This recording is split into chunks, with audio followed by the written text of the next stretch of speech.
Hello, I'm Ben. Welcome to the channel. So I talk about leadership a lot on this channel. I'm a leader professionally, and my personality traits don't allow me to do much else when it comes to that. Typically, I take charge whether I'm in that role or not.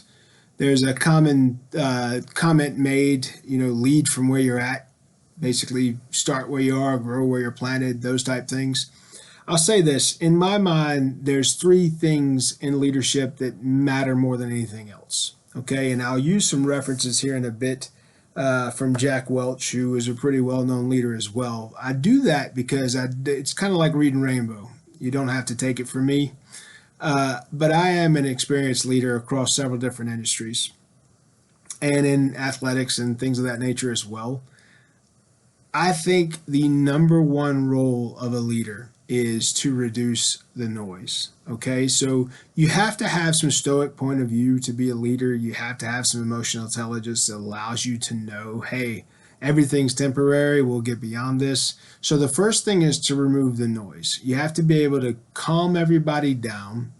And that's the second piece, is increase the calm. People function well where they have a sense of security. And that psychological thought process of security and support, that builds better teams and allows teams to perform with greater success. So that's number two, is you give that security and you let people feel that comfortable after you remove the noise. You basically want to make sure that you have that team feel comfortable because of that. And then the third I would say out front is that once you've done those things to support that team, harbor that opportunity to feel comfortable, feel safe, and grow, you're building a future there. So then you have to do the one thing that most folks cannot, and that's you have to actually be interested and care about your team. You can't fake that, okay? I've worked with many bosses across my career that didn't give a rat's on how their team felt or how they were doing or anything else. My success in manufacturing came because I always wanted to fix the process to make it easier on my team, but I wanted my team to be safe in everything they did. I would rather lose a day's production than have one teammate injured. And I proved that. So there's been plants in the past that were mine that set records in safety and safety awareness and safety performance, not because we were paid to be safe, but because there's other intrinsic values of being safe. So your team feels secure, both mentally and physically, then you're able to sustain an environment that is much more comfortable and much more safe. And that is how you can stay for a career. So that's just kind of my thoughts on the primary roles of a leader before we get started into what Jack Welch said. Jack Welch said what leaders do, and he gave eight different things. The last piece I mentioned earlier was celebrate wins and do that often. He actually mimics some of that too. So let's talk a little bit about these 8 things that he's got. Number one is, he says leaders are relentless and upgrade their team. They use every encounter to elevate, coach, and build self-confidence. So that goes back to that showing care and developing your team. If you don't care about them, people don't care how much you know to know how much you care. That's exactly what it's saying there. When you take the time to coach and care and develop a team, that's being a great leader. Leaders make sure people see the vision, and then they live and breathe it. So you show that you believe it, and then you show that vision and you communicate it effectively often. 3, leaders get into everyone's skin. They exude positive energy and optimism. Even in a bad spot, you can still celebrate wins, and you have to start somewhere. So when I became a turnaround professional, when I went and fixed businesses and fixed plants and turned them around, when that became the focus of my body of work, it was because I had positive energy. I didn't go in there and say, oh, we're the worst in the metrics, we're the worst, we can't do this, can't do that. Those people already have enough of that, okay? And their current leadership didn't know how to get them out of it because they had bosses, not leaders. They had people that said, y'all have to do this or else. Instead of saying, hey, this is how we do it. And you fix one piece at a time, you eat an elephant one bite at a time, you fix this one piece at a time, Fix this first. Let's make sure we have that right. All right, sustain that. Now, while you're sustaining that, now we're going to fix this. And you get that going right. You show people how to sustain that. Now you sustain that. Then you move to the next. And each one of these things are being sustained. And next thing you know, in a very short period of time, you've made massive improvements because you just said, all right, we're starting here. We're going to get there. And that's how you do it.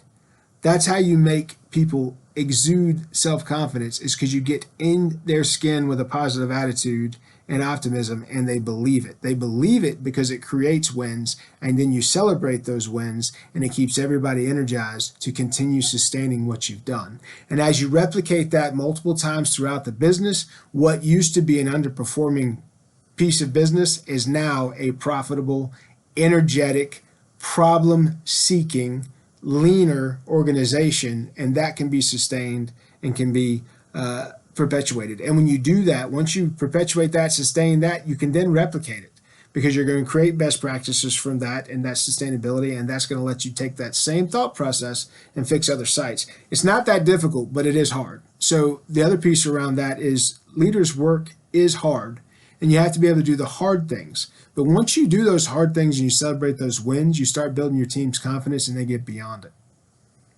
So number 4 here is leaders establish trust because of their transparency and they're giving credit. So leaders don't take credit for other people's ideas. If you got somebody taking credit for other people's ideas, they're a boss and they're in the way. At the end of the day, you give credit to that person because if you do that and they see how their contribution is impacting the final goal or the end user, now they're going to be more motivated and more bought into what you're trying to do. You're just energizing your team by giving people credit. So only a fool would take the credit of someone else. And you know what the Bible says about a fool. So it comes to that type thing. You have to be transparent. And you have to be clear, transparent, and you set the expectations, you communicate those, and you communicate how each member of the team can impact those expectations. So you establish that trust by doing that and creating that area. Number 5, leaders have the courage to make unpopular decisions and make the hard calls. Leaders have the courage to make unpopular decisions and make the hard calls. I've done that many times. A lot of people in leadership cannot do this, okay?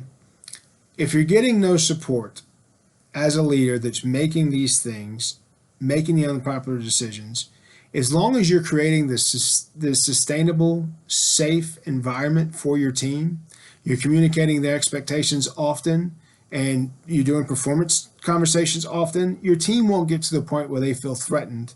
So when you have to make that unpopular decision, they still know you've got their best interest in hand, that you care.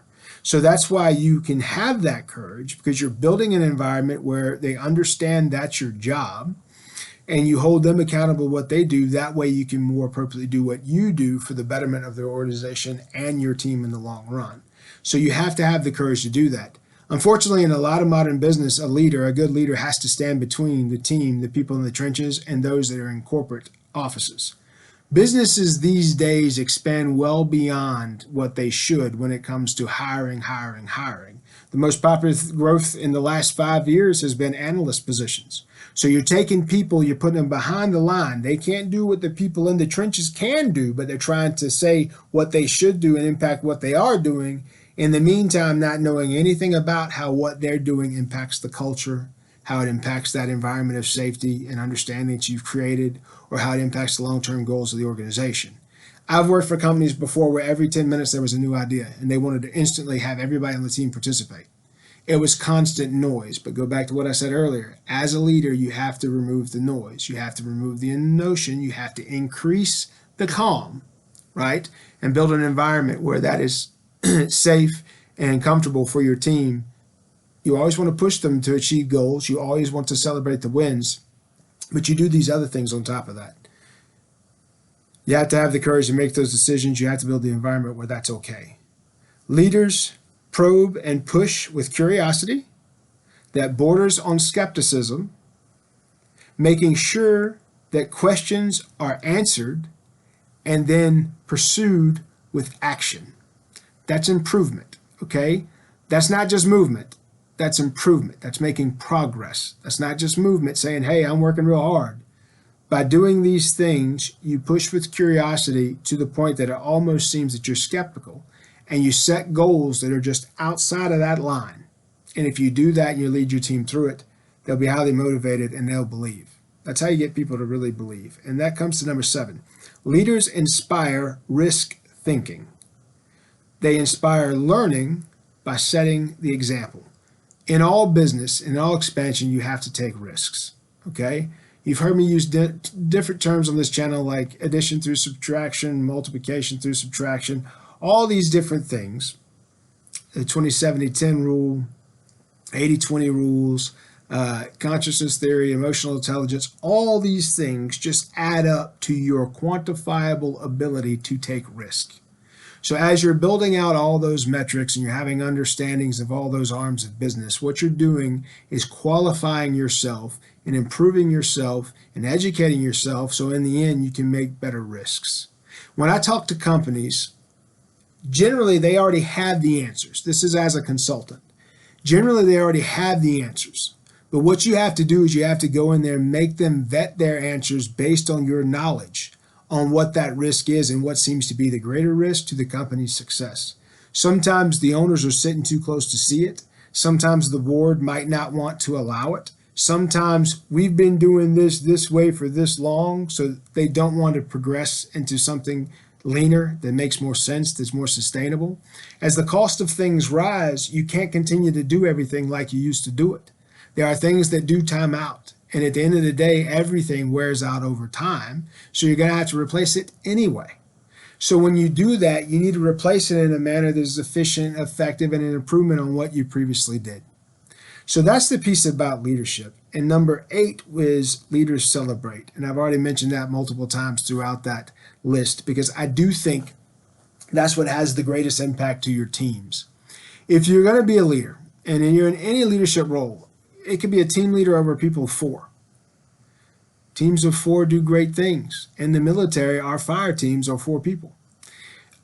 Teams of 4 can do things that turn around an industry and change things completely. I think one of the best things I've seen is a picture of Jeff Bezos in that building in 1995-ish by himself on a computer building Amazon.